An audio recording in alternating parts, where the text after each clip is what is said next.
Member from Timiskaming. Thank you, Speaker. My question is to the Premier. Ontarians are concerned by proposed public sector CEO pay hikes that could see some executive salaries increased by 50%. These high-priced executives who are already making six figures are going to see their salaries increased by hundreds of thousands of dollars each year. Shameful. Most Ontarians haven't seen a real pay increase in years. A lot of Ontarians can't pay, for example, their hydro bills. That's right. It makes you wonder, what are this government's real priorities? If they would rather spend limited public dollars on high-priced executives than on supporting needed public services. The Treasury Board. President Treasury Board. Yes, thank you very much. And obviously, when we think about our partners in the broader public sector, we want to make sure that we have two things happening. We want to make sure that our partners in the broader public sector can pay their executives adequately, that they can attract the best people, because we want the best people running our public services. But we also understand that they need to pay the broader public sectors in a responsible manner and to get good value for money.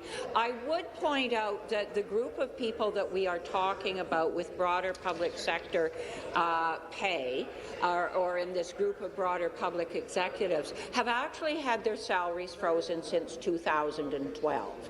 And the issue that we have looked at has been how do we come out of the freeze in a responsible way? And the way we do that is to make sure they are paying no more than the 50%. Supplement.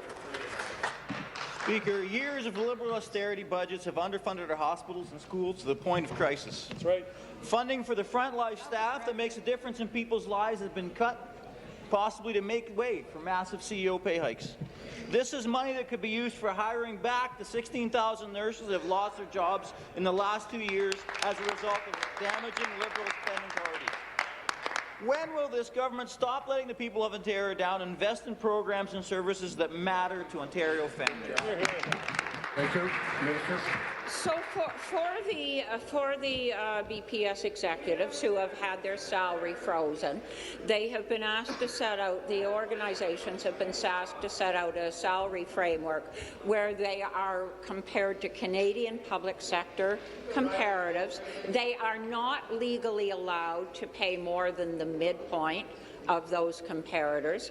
If, in fact, they have reasonable comparators and reasonable salary increases, we will approve that. If they have unreasonable comparators that don't comply with the regulation, we'll send them back to the drawing board. That's happened. If they have unreasonable increases, we will send them back to the drawing board. We are only going to approve those salary increases which are reasonable and allow us to get good value for money and good people to run our public service. Thank you.